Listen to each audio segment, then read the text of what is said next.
तो hello everyone, science daily में आपका एक बार फिर से स्वागत है। आज हम बात करेंगे रोमैटिक फ़ीवर की कि रोमैटिक फ़ीवर क्या होता है। चलो शुरू करते हैं।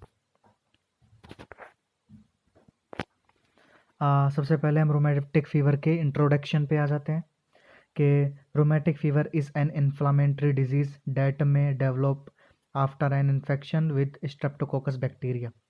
कि रोमैटिक फ़ीवर एक इन्फ्लामेशन डिजीज़ होती है जो डेवलप होती है, जो कारण से होती है, स्ट्रेप्टोकोकस बैक्टीरिया के कारण से होती है। The disease is a multi system inflammatory disease. ये जो डिजीज़ है ये मल्टी सिस्टम इन्फ्लामेटरी डिजीज़ होती है विच कैन इफेक्ट, जो इफ़ेक्ट करती है हार्ट को करती है, जॉइंट को करती है, स्किन को करती है एंड ब्रेन को करती है। It can be acute and chronic. ये अक्यूट और क्रोनिक दोनों टाइप्स की हो सकती हैं। तो इसमें होगा क्या कि इसमें इन्फ्लामेशन होगा स्ट्रेप्टोकोकस बैक्टीरिया की वजह से, जिससे रोमैटिक फ़ीवर हो जाएगा हमारे। फिर हम इसकी इटियोलॉजी की बात करते हैं कि कैसे होता है। तो rheumatic fever result from an inflammatory reaction to certain group A streptococcus bacteria. ये वही बात हुई कि इन्फ्लामेशन से हो जाएगा। इन्फ्लामेशन किसकी वजह से फैलेगा? इन्फ्लामेशन स्ट्रेप्टोकोकस बैक्टीरिया की वजह से फैलेगा। एक्चुअली होता क्या है इसमें कि हमारा जो थोरेट होता है, जो गला होता है, उसमें होता क्या है कि वहाँ पे थोड़े डार्क डार्क से छाले से दिखाई देने लग जाते हैं। उसे हम हमारी नॉर्मली भाषा में रोमैटिक फ़ीवर बोलते हैं। पे अटेंशन टू सोर थोरेट। जब भी गले का बुखार हो, स्पेशली इन चिल्ड्रन, बच्चों में, if your child has a severe throat without other cold symptoms. अब इसका मैं पूरे का एक बार डेफिनेशन आपको पूरा क्लियर कर देता हूँ कि ये बच्चों में ज़्यादा होता है। अगर किसी बच्चे में इसके सिम्टम्स दिखाई देते हैं और बुखार 101 डिग्री होता है तो डॉक्टर की सलाह ज़रूर लें। रोमैटिक फ़ीवर का खतरा ज़्यादा होता है, ज़्यादा बना रहता है। तो ये हो गई इटियोलॉजी की बात। अब करते हैं एपिडेमियोलॉजी की बात। तो सबसे ज़्यादा ये लड़कियों में देखा गया है। रेयर चांसेस हो जाते हैं 3 ईयर से ज़्यादा वाले बच्चों में। एज 5 से 15 तक ये हो सकता है। फिर बात करेंगे फैक्टर्स की कि किन किन कारण से ये होता है। तो इन्वायरमेंटल फैक्टर की वजह से ये होगा।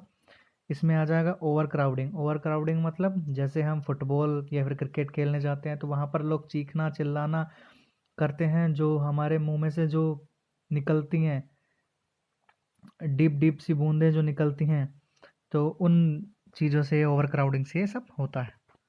तो हम इसकी पैथोजेनेसिस की बात करते हैं कि delayed immune response to infection with group A beta हीमोलैक्टिक।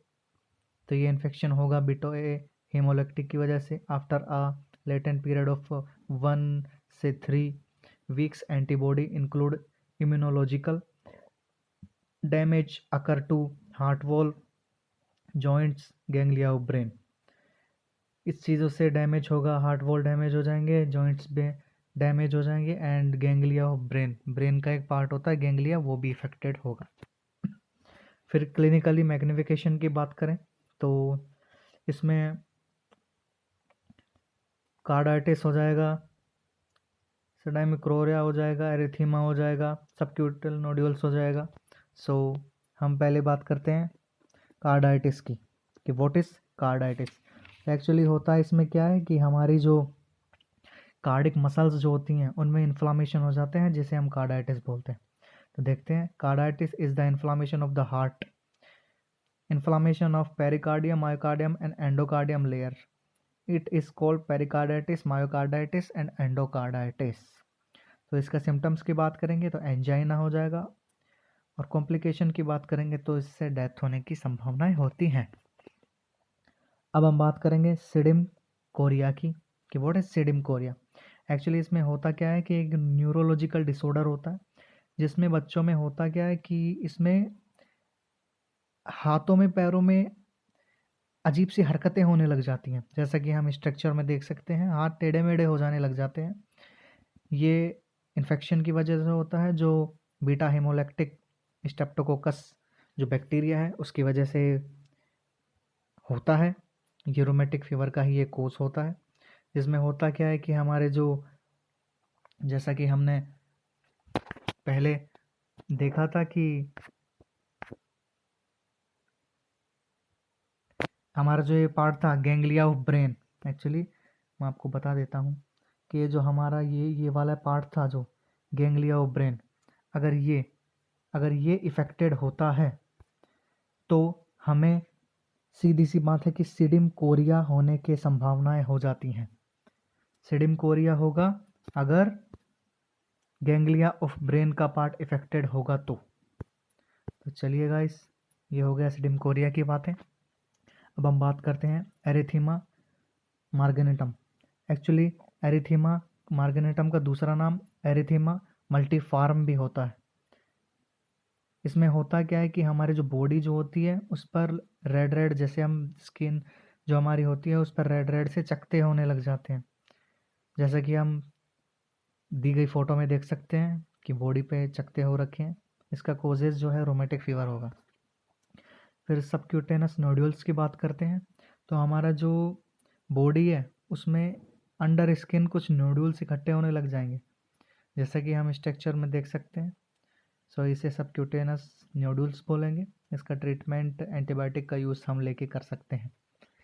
Then फिर हम बात करते हैं डायग्नोस की कि क्या क्या डायग्नोस कर सकते हैं। तो हम ESR का प्रयोग कर सकते हैं, CRP का यूज़ ले सकते हैं। एंड क्या क्या हमें सावधानियां बरतनी पड़ेंगी, तो look for a rash for skin nodules. हमारे जो स्किन है उसके ऊपर नोड्यूल्स चेक करने होंगे, अगर हैं तो हमें डॉक्टर की सलाह लेनी है। Listen to their heart to check for abnormalities. अगर हाथों पैरों में कोई एबनॉर्मलिटीज़ होती हैं तो डॉक्टर की सलाह ज़रूर लें, आपको रोमेटिक फीवर जैसी बीमारी का खतरा हो सकता है। जॉइंट्स फॉर इन्फ्लामेशन, अगर जॉइंट्स में इन्फ्लामेशन होती है तो भी आप डॉक्टर की सलाह लें। फिर ट्रीटमेंट की बात करें तो सेल्फ केयर करें, यानी कि बेड रेस्ट करें, मेडिकेशंस टाइम टाइम पर मेडिकेशंस लें, एंटीबायोटिक का यूज़ लें, पेनिसिलिन का यूज़ लें।